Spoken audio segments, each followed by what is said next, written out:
송영길 후보와 함께 앞으로의 계획 전망 그리고 지금까지의 소감 들어보도록 하겠습니다. 송영길 후보님이 나왔습니다. 안녕하십니까? 예, 안녕하세요. 예. 표정이 좋으세요. 예. TV 토론 4번 마치고 예. 좀 늦긴 했지만 뒤에 또 많이 국정과제 얘기로 주목도 받으셨습니다. 예. 일단 TV 토론을 전체적으로 마치신 소감은 어떻습니까? 예, 뭐 열심히 잘했다고 생각합니다. 예. 시간이 좀 부족해서 그렇지만 예. 뭐 일문일답을 했으면 좋겠는데 그게 안 돼서 좀 계속 정청래 후보가 막 이리저리 빠져나가고 말을 물어볼 대답 안 하고 다른 딴짓을 하고 꼬리에 꼬리를 무는 질문들이 이어져야 가능한데 거짓말도 하고 막 임기응변으로 그냥 미꾸라지처럼 답변을 해서 예.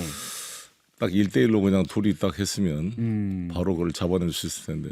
예. 아쉬웠던 건 그러면 구체적으로 뭡니까? 정청래 후보의 거짓말 또는 그렇죠. 이리저리 빠져나갔던 건 예, 구체적으로 어떤 건가요? 아니 당장 당정청이 합의해서 지방선거를 이기는 것으로 정리했다고 완전히 거짓말이잖아요. 예. 그걸 이제 당정청이라고 분명히 해놓고 이번에는 당청간 했습니다. 그 청을 예. 뺐잖아요. 그 거짓말이잖아요. 아니, 거기- 박제가 돼 있는데 그 영상이 뻔한 예. 거짓말을 왜 하냐고. 이게 그렇죠. 붕어 IQ도 아니고. 정확히 정청래 후보는 지방선거 다음 날인 6월 4일에 청와대 소통에서 이렇게 발표하는 거로 조율됐다라고 얘기를 했었잖아요. 예. 그러면 이 청와대가 과연 누구냐? 예. 대통령은 아닐 것 같고 뭐 정무 쪽 라인이나 없어요. 이럴 가능성 전혀 제가 다 확인했습니다. 전혀 없습니까? 없습니다. 뭐 비서실장이나 정무수석, 없어요. 정무비서관 아무도 아니에요? 예. 그러면 거짓말한 게 되잖아요. 그렇죠. 예. 다 확인하셨다는 건가요? 아니 대통령께서 예. 아니라 그랬잖아요. 그럼 대통령 말을 부정하는 참모가 있을 수 있는가요? 예. 대통령이 공개 사과했잖아요. 예. 며칠간 표정이 안 좋았다고 했죠. 근데 선거 결과에 그게 왜 대해서. 승리하는 걸로 바꿨다는 말이 어떻게 그 뒤로 대통령이 추가 말씀이 없었잖아요. 누가 보더라도. 예. 맥락상 그러면 대통령과 뜻이 분명히 달랐다. 분명히 다르죠. 그러니까 제가 대통령 인식에 정면으로 반대하면서 어떻게 이재명 정부를 지키겠다고 나서는가 이렇게 지적하니까 그거를 논리적으로 해명할 수가 없잖아요. 예. 그러니까 이 거짓말을 한 거잖아요. 당정청이 조율해서 패배 의식으로 빠지지 않기 위해서 이기는 것으로 정리했다. 예. 그랬는데 정을 대표하는 김민석 총리가 아니라 그러니까 당정청이 아니라 당청이다 이렇게 이번에 말을 바꾼 거잖아요. 예. 그게 거짓말이라는 거 아닙니까? 그럼 이 전 말하고 서로 틀리잖아요. 들리다.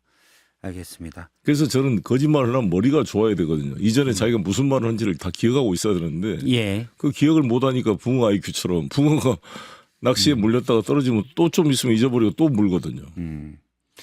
윤석열이 꼭 그랬잖아요. 윤석열이 예. 자기가 5분 발언하면서 앞에 했던 말을 부정한 뒤에서 말을 부정하는. 해요. 예. 옛날에 재판 과정에서 그런 표현들이 나왔었죠. 그렇죠. 예. 난 머리가 정말 나쁘구나. 이게 우리들이 확인한 건 예. 거짓말을 하는 능력도 안 되는구나. 이걸 본 거죠. 알겠습니다.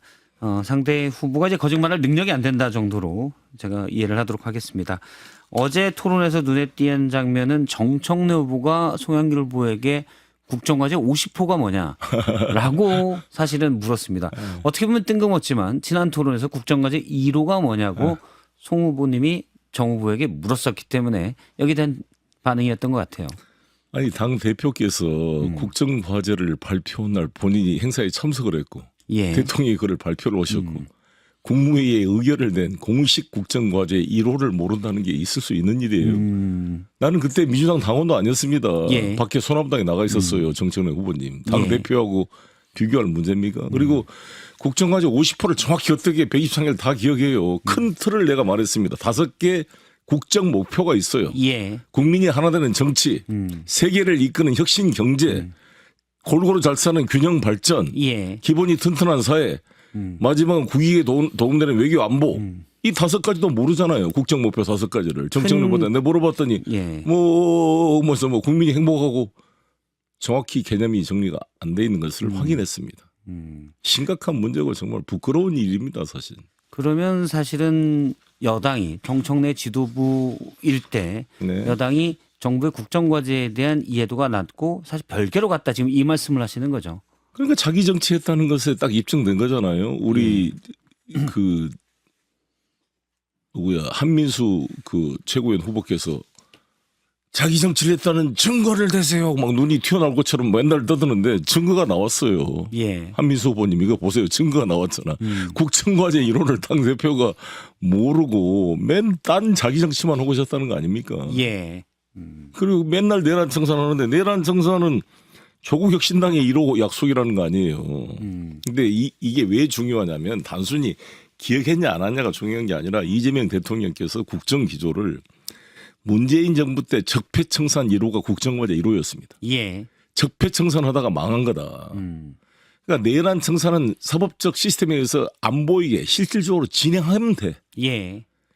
대신 국정과제는 국민을 통합하는 국민이 하나 되는 정치, 즉 통합 정치가 1호였습니다. 예. 그래서 5.18 정부는 여야가 합의했던 사안이니까 헌법 개정하자가 1호로 들어갔는데 당 대표가 이 국정 목표를 정확히 이해하고 있었다면은 자기가 장동혁하고 악수도 안 하겠다. 이런 말을 할 수가 없는 거예요, 처음부터. 그렇지 않습니까? 여야가 협의를 해야 개헌안이 통과될 거 아닙니까? 예. 그러니까 전혀 국정 기조에 맞지 않는 당대표 활동을 해온 거예요. 국정 기조가 전혀 맞지 않았다. 사실은 1호, 2호, 3호를 아는 게 중요한 게 아니라 그렇습니다. 대통령의 국정 기조에 맞지 않았기 때문에 충돌이 일어났고 그래서 여당 대표는 부적절하다는 말씀이시군요. 그래서 그게 지방선거까지 계속 내란 청산 가지고 그냥 리바이벌 한 거잖아요. 예. 국민이 하나 되는 정치를 통합을 통해서 유능한 지방정부, 유능한 진보, 가시적 성과를 내는 그런 걸로 갔어야 대구 김부겸을 이길 수가 있었고 예. 김경수가 이길 수가 있었고 정원호가 이길 수가 있었던 겁니다. 그걸 맨 내란 청산 이거 뭐 깨진 레코드판처럼 돌고 이미 지금 재판받고 구속돼서 실형이 선고되고 있는데 예. 추경호 대구시장한테 당신 경제부총리 때 뭐 했습니까? 대구 KT 공항 이전 문제 이거 한 14조 이상의 돈이 들어갔는데 기부대 양해 방식으로 해결할 수 있습니까? 뭐 이런 거를 물어봤어야 되는데 그래서 오죽했으면 김부겸 후보께서 정청래 당대표 안 왔으면 좋겠다. 그쪽 캠프 분위기가 그랬잖아요. 사실 지방선거에 당시 민주당의 캠페인, 네. 1번 슬로건은 내란의 완전한 청산이었습니다. 근데 송영길 후보님이 보시기에는 그건 이미 특검과 사법부의 영역으로 넘어갔다. 예. 민주당은 집권 야당은 다른 일을 했어야 된다고 하시는군요. 그렇죠. 일 잘하는 이재명 정부와 손발을 맞출 일 잘하는 지방정부. 예. 그게 핵심 슬로건을 갔어야죠. 내란 청산은 그냥 하면 되는 거 하고 있는 거잖아요. 예. 지금 우리가 야당도 아니고. 그런데 왜 당시에는 사실 지방선거 전에는 민주당에서 지금 송 후보님의 말씀 같은 목소리가 거의 잘 안 나왔어요. 그러니까 다 내란 청산이 가장 큰 슬로건으로 갔고 그래서 몇몇은 사실 말씀대로 갸우뚱했습니다. 지금 또 뭘 더하지? 라는 느낌? 저는 그래서 저도 이제 선거 후보로 출마해서 연수구에서 보궐선거 예. 나왔다 보니까 저는 한계가 있었지만 그래도 틈틈이 제가 그 이야기를 했죠. 인터뷰를 통해서. 예. 핵심 슬로건은 유능한 지방정부로 가야 된다. 예. 그리고 정청래 대표도 그 지역 후보자가 원하는 사람을 보내야지 원하지 않는데 자기가 가면 안 된다. 괜히 부산 가서 오빠 발언해가지고 그 오히려 마이너스가 된 거잖아요. 예. 후보자한테 도움이 된 게 아니라. 알겠습니다. 비슷한 맥락에서 하신 말씀이 또 화제가 됐습니다. 토론에 나왔던 얘기인데 뭐 검찰개혁 잘했다. 네. 다 된 거 아니냐. 네. 이제 그만하셔라. 정청래 후보를 향해서. 그래서 뼈의 장국도 3번 끓이면 물이 안 나온다라고 하셨는데 네. 이 내용을 저희가 영상으로 잠깐 보고 이야기 계속 이어가겠습니다.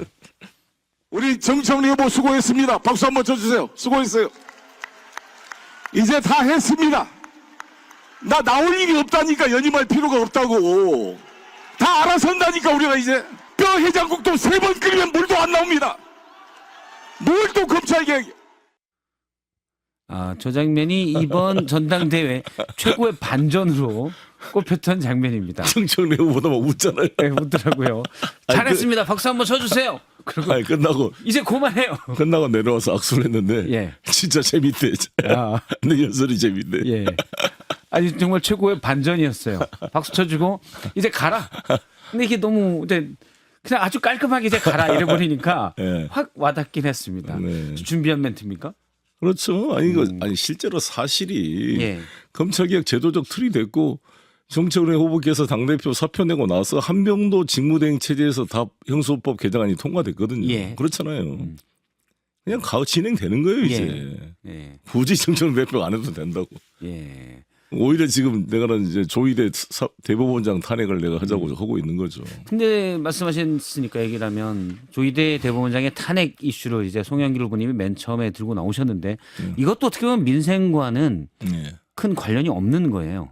그렇죠. 예. 그러나 이건 사법개혁은 매우 중요한 거니까 병행해서 해야 될 문제로 봅니다. 특히 제가 중요하다고 보는 게 지금 대법원장이 노태악하고 이홍구 두 대법관 공석이 곧 생기는데 예. 노태악 이후로는 6개월 동안 지금 후임 대법관 재청권을 행사하지 않고 있고 또 최근에 이제 내란 관련 사건들을 전원 합의체로 옮겼단 말이에요. 예. 그것도 대단히 불안하고 어찌됐든 이분은 내란과 심정적으로 공범 관계에 있다 저는 이렇게 생각합니다. 예. 네. 사실 뭐 대법관 재청 문제도 좀 더 논의할 문제가 많긴 한데 많은 분들이 그냥 송영길 후보님이 이제 전당대회에서 강성 지지층에게 소구하기 위해서 조희대 탄핵건을 들고 나왔다 이렇게 또 해석을 하더라고요. 네. 그건 아니고 예. 아니, 그런 요소가 100% 없다고 할 수는 없겠지만 저로서는 이 전당대회 기간이 가장 저의 목소리를 예. 국민들에게 알릴 수 있는 기회니까 당연히 이 기회를 활용해서 저의 의지와 신념을 밝히는 거죠. 저의 철학을. 근데 이 조희대 대법원장 탄핵은 저는 5월 1일 날 파기 환송 때부터 그렇게 생각했습니다. 예. 감옥에서 있을 때. 있을 수 없는 분노를 느꼈고. 예. 그땐 제가 서울구치소 감옥에 있을 있었으니까. 때였습니다. 예. 알겠습니다. 만시지탄이다. 나는 정청래 후보가 이거 했어야 되는데 직무를 유기했다 이렇게 생각합니다. 알겠습니다. 다른 걸 하나 여쭤보도록 하겠습니다. 저번 이 뉴스쇼와의 인터뷰에서 송영길 후보님이 정청래 후보는 이재명 대통령의 스토커다라고 네. 얘기를 하셨어요. 정 후보가 이제 이 발언을 들었는지 대통령과 정청래 후보 본인이 송영길 후보가 대통령이 친한 것보다는 더 친할 것이다 이렇게 얘기를 했습니다. 혹시 반박하신다면요? 대통령한테 물어보세요. 대통령님과 독대로 자리를 가지셨잖아요. 사실은 전당대 출마하기 전에. 네. 그때 이제 그런 비슷한 얘기들이 나왔습니까? 이건 내용은 제가 NCND 한다 그랬고요. 예. 뭐 저의 느낌을 말씀드린 거였고. 아니 그거는 그러니까 정신승리잖아요. 항상 지금 정청래 후보의 문제는 객관적 현상을 자기 주관적으로 해석해서 그럴 예. 것이다. 정신승리를 하고 있다는 게 문제고요. 조국혁신당과 통합했으면 서울시장이 이겼을 것이다. 부터 예. 시작해서 자기가 되면 10% 지지율이 오를 것이다. 지금 계속 정신승리를 하고 있다. 예. 객관적 현실은 반대다. 이렇게 생각합니다. 객관적 현실은 반대다. 아니 그 그렇게 이재명 대통령하고 친하면은 당장 유시민 작가가 저렇게 대통령을 저주를 퍼붓는 것에 대해서 말 한마디 안 하는 사람이 그 말이 됩니까? 예. 예를 들어 부부가 내가 이 비유를 쓰는데 이 차를 몰고 오다 교통사고가 났어요. 예. 약간 자기 부인이 운전했어요. 약간 좀 잘못이 있더라도 상대 잘못이 좀 더 커. 예. 그러면 자기 아내 편을 들고 그 상대를 지적해야지. 그 앞에서 아내를 질책하면 그 평생 부부가 이제 화해할 수 없는 불화가 생기는 거 아닙니까? 예. 자기 편을 들어주지 않으면. 근데 지금 대통령이 어려운데 대통령을 이렇게 저주로에 가까운 지금 말을 퍼붓는 유시민 작가. 예. 마치 반드시 실패할 것이다. 아예 내가 실패하게 만들 것이야. 이런 그런 악의가 들어있잖아요. 그렇게 해석이 되는. 그렇죠. 그렇게 해석이 되는데 거기에 또 침묵을 하고 특히 최민영 같은 경우는 부처의 눈으로 바라보자. 예. 유시민 작가는 우리의 참 지성인이다. 그럼 내가 이재명 대통령이라면 그 분노가 안 생길까요? 저런 놈들이 있나? 나를 공격하는 사람을 예. 막아주기는커녕 부처의 눈으로 보자고 참 지신이라 그래? 그래놓고 이재명 대통령 가장 친하다고 말한 게 자기 모순 아닐까요? 정청래 후보는 얼마 전 뉴스공장 인터뷰에서 네. 이런 취지로 얘기를 했습니다. 지금 코어 지지층이 흔들리고 있다. 네. 그렇기 때문에 본인이 돼야 이 코어 지지층이 흔들리지 않는다. 네. 어떻게 보면 아마 이제 친명 친청 이렇게 이번 전당대회 과정에서 갈등이 너무 드러났기 때문에 정청래 후보가 돼야 오히려 이 정청래 후보 지지층이 안 흔들리고 안 빠지고 민주당이 갈 수 있다. 이런 맥락으로 해석이 됩니다. 그 말은 유시민 작가가 말한 A, B, C 그룹에 나는 B 그룹이다라는 것을 자백하는 거 아닙니까? 자기 이 유시민 작가 말씀하신 B 그룹이 뭐냐면 이 있어서 이재명 근방이었다. 이재명 지지도 떨어지면 가장 먼저 돈을 던질 사람이 B 그룹인데 본인이 그 B 그룹의 행위를 그대로 재현하고 있는 것입니다. 코어 지지층은 어려울수록 힘을 모으고 합해지는 게 코어예요. 예. 아니면 코어란 말을 쓰면 안 되죠. 그렇지 않습니까? 그러면 아마 뭐 유시민 작가를 지지하는 분들의 입장에서 보면 이런 해석도 가능할 것 같아요. 그 일부, 사실은 코어는 이재명 대통령이 아니라 오랜 민주당의 쭉 이어온 주류였다. 그러면 얘기가 달라지죠. 유시민, A냐 B가 정청래 달라질 수 그 두 있죠. 분들과 지지한 사람에 묻겠습니다. 코어의 핵심은 우리 민주당이 뿌리는 김대중 대통령부터 시작됩니다. 예. 이 유시민, 김대중을 저주하고 하야라고 공격했던 사람이에요. 한 번도 민주당인 적이 없는 사람입니다. 예. 정청래 당시 학원 사업하고 있었어요. DJ와 관계가 없는 분이에요. 예. 저 송영길 DJ가 젊은 피 수혈 1호로 영입된 뿌리입니다. 누가 누구를 뭐라고 할 사람들 다 외부에서 온 사람들이었는데 예. 그렇지 않습니까? 알겠습니다. 이 적통 논쟁에서는 노사모 얘기도 많이 나오는 것 같아요. 예, 노사모도 원오브 댐이었고 그분 뭐 그건 했는지 안 했는지 알 수가 없습니다만 저는 노무현 대통령의 그 후보의 수행 비서로서 예. 정몽준과의 단일화 마지막 실패 이후 승리를 만든 데 결정적 역할을 했다고 저는 생각을 합니다. 예. 그러면 정청래 후보 근데 이번 전당대회 때 갈등이 너무 크기 때문에 많은 분들이 전당대회에 누가 이기든지 각 지지층 간의 갈등이 너무 커서 봉합되기가 쉽지 않을 거다라고 얘기를 해요. 송영길 후보님은 어떻게 보시는지요?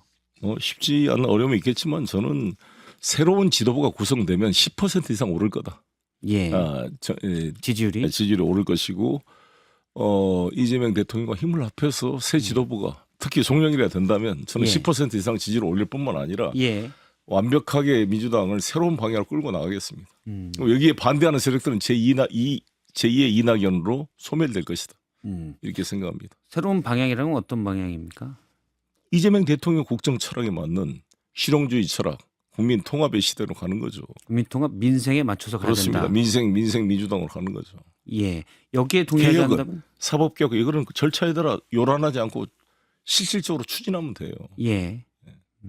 알겠습니다. 현안에 대한 것도 정책 현안에 대해서 몇 가지 여쭤보도록 하겠습니다. 정부가 얼마 전에 발표한 세제 개편안, 골자는 또 부동산이었는데요. 여기에 대한 반발이 거셉니다. 비거주택자에 대한 세부담이 강화되는 게 징벌적이다라는 얘기들이 있고 이에 대해서는 민주당 의원들도 이렇게 가면 안 된다. 아마 선거를 의식한 것 같아요. 어떻게 보시는지요? 네, 일단 정부안이 이제 국회로 넘으면 국회에서 법을 제정을 해야 세금이 부과되는 거니까. 입법기관이니까요. 예.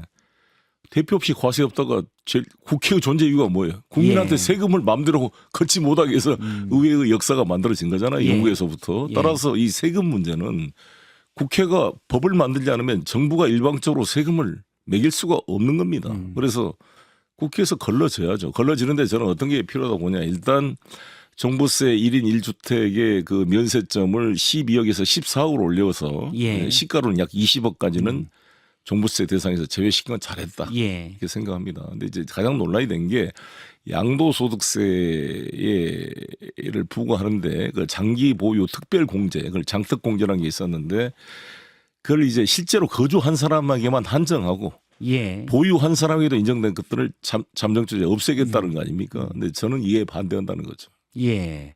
대통령은 누차 사실은 부동산 세제 개편안 나오기 전에 반복적으로 얘기한 부분이 있습니다. 그러니까 네. 비거주 하는데 보유에 대한 공제를 별도로 해주는 게 맞느냐. 네. 그래서 말씀하신 장특공이 개편이 되게 되는 거죠. 네. 각각 4%했는데 이제 단기적으로는 보유만 8%로 가는 겁니다. 네. 사실 이런 인식에는 비거주의 몇몇 예외를 빼면 네. 비거주는 사실 갭 투자 아니냐. 네. 집에 대한 투자 대상으로 보는 것 아니냐. 네. 그러면 세부담을 해야 된다. 이 논리 같아요. 그렇습니다. 그 충분히 이해를 하고 그러는데요. 예. 그러나 예를 들어서 서울에 집 한 채 내가 가지고 있는데 뭐 직장이 인천이다, 뭐 수원이다 그래가지고 여기를 전세 내주고 자기도 수원이나 인천에 가서 예. 전세 살고 있는 사람들이 많잖아요. 이제 그런 분들 입장에서는 대단히 힘든 거죠. 그렇지 않겠습니까? 예. 자기가 다시 서울로 돌아와 살 수도 없고 살면 얼마나 출퇴근이 불편하겠어요. 예. 그런 것들 시작해서 저는 일부 차등을 두더라도 대통령 말씀처럼 이 보유공제와 거주공제, 보유공제를 자체를 아예 제로로 없애버린 것에 저는 반대하는 입장이다. 이거죠. 예. 네. 그걸 절충을 둬서 그 직접 보유공제와 거주공제를 더 높이 좀 더 후하게 예. 면제를 해주고 한 반으로 줄이더라도 저는 유지하는 게 맞다 이렇게 봅니다. 일부는 비거주도 보유면 일부는 공제해줘야 된다는 말씀이시군요. 그렇습니다. 예. 예. 사실은 아무튼 이제 논의를 해보겠습니다. 국회에서 치열하게 논의를 해봐야죠. 일단 뭐 종부세나 양도세에서 부담이 되는 부분은 나름 뭐 2, 30억 이상이 되는 주택이 다수일 텐데 네. 너무 이제 민주당이 그쪽 부분에 물론 당연히 세금이 늘어나니까 네. 불만을 가질 수 있지만 집이 없는 사람들보다는 또는 전세나 뭐 이렇게 고민보다는 이게- 그쪽에 너무 대변하는 건 아니냐는 지적도 있어요. 근데 저는 기본 생각이 1가구 1주택은 그게 좀 비싸더라도 예. 그걸 팔아가지고 미국으로 이민 가지 않는 이상 그 집을 가지고 있을 거 아닙니까? 그렇지 않습니까? 예. 그러니까 그걸 가지고 있는데 이거를 청산한 것이 아닌데 예를 들어서 종부세 자기가 그 집에 살고 있다 그러면은 장부상으로 집값이 오를 뿐이지 현금이 현실화된 게 아니잖아요. 예. 근데 현금으로 세금을 내라면 부담이 있는 거예요. 현금 소득이 없는 사람들은 뭐 집은 비싼 집에 살고 있더라도 예. 그다음에 양도소득세도 다시 집을 사야 되잖아요. 팔면은 세금 다 떼어버리면 같은 급의 집을 살 수가 못 없어요. 사죠. 그 거주 이전의 자유가 제한된단 말이 그래서 나온 거잖아요. 예. 그 비판이. 그래서 이런 부분을 잘 살펴야 된다 이렇게 봅니다. 알겠습니다.